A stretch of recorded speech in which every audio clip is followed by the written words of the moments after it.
This is Luke Paulson, the Catholic Conservative, and welcome to the news of the week for August 26th, 2023. And if you enjoy these videos, do not forget to like, comment, and most importantly, subscribe for more. Maui coincidences pile up. Brandon finally got around to visiting Maui. While there, the people flipped off his motorcade because they know that he does not care about them. After all, he tried to relate to them by telling a story about a kitchen fire and then fell asleep. The fires did not touch the houses of wealthy liberals such as Oprah and Bezos. I guarantee you that if the fire was on Oahu, it would not have touched the Obama's property. I do not want to say that all of this was planned, but this makes it all the easier for the World Economic Forum to put up one of their smart cities. Realtors are calling Maui residents all day and night asking to buy their property. Why would anyone want to buy destroyed property? Perhaps to make the aforementioned smart city. Police blocked the roads to get out of the city while the children were sent home from school. Not only could the people not get out, but countless children were also probably trapped at home. There are also quite a few other coincidences that started to pile up. Only these are not coincidences. It is all part of the plan. Even if this was not all planned, the elites are not letting a good crisis go to waste. Karine for president. Did you know that Karine Affirmative Action Hire once ran for president of the United States? She seems to think so. I have my personal social media accounts and my professional accounts, and never do I get the two confused. Even so, these are the accounts of two completely different people. Why would Brandon be sending out tweets from the accounts of his staff? He did not tweet this. One of his chief handlers sent out the tweet. However, she forgot that she was on her own account. Brandon cannot be trusted to speak eloquently, and so he cannot be trusted with his own social media accounts. More proof that he is a puppet of the deep state. Debacle in Phoenix. Children are being sexually abused every day. The mainstream media does not want to talk about it.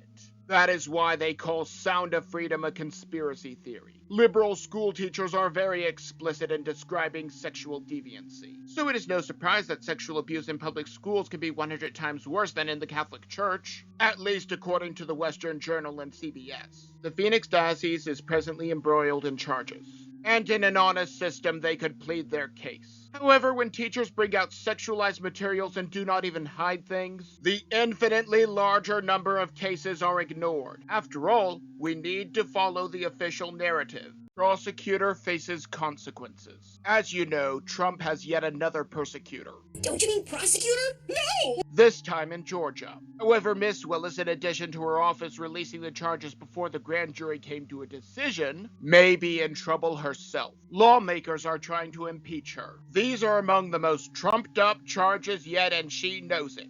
I believe that she was appointed by George Soros as well. Either way, we have more than enough problems with traitors in America without him giving us more. Again, I say goodbye and good riddance. Results of the debate. The first Republican presidential debate is over. Despite not appearing, President Trump is at roughly 50% in most of the polls. He probably did not want to go there because he is already ahead. This way, the rest of the candidates can destroy each other. Then once most of them are destroyed, he can waltz in and take on the strongest ones. Surprisingly enough, one of the traitors is actually doing quite well. DeSantis is beating out Ramaswamy despite the latter actually standing with President Trump. Now that I say it out loud, it does make sense. I do not know what will happen next. Only Poppins would know. Make your city a fortress. School has started back up in just about every district by now. The kids are finally trapped for 8 hours a day and the streets are safe. However, the kids are not safe.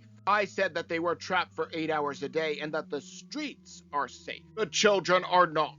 They are going to have to deal with political propaganda day in and day out for months. A teacher who decided to read a book entitled "My Shadow is Purple" to a 5th grade class was fired. I say goodbye and good riddance. The vote was narrow, and that is why we need to get on school boards and hold them accountable, even if the FBI has those parents under surveillance.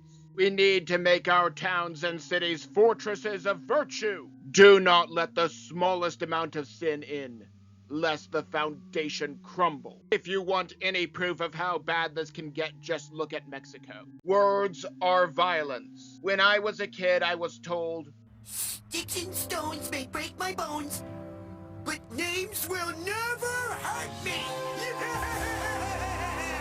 Not a problem! However, now we live in a world where saying the wrong thing can get you arrested.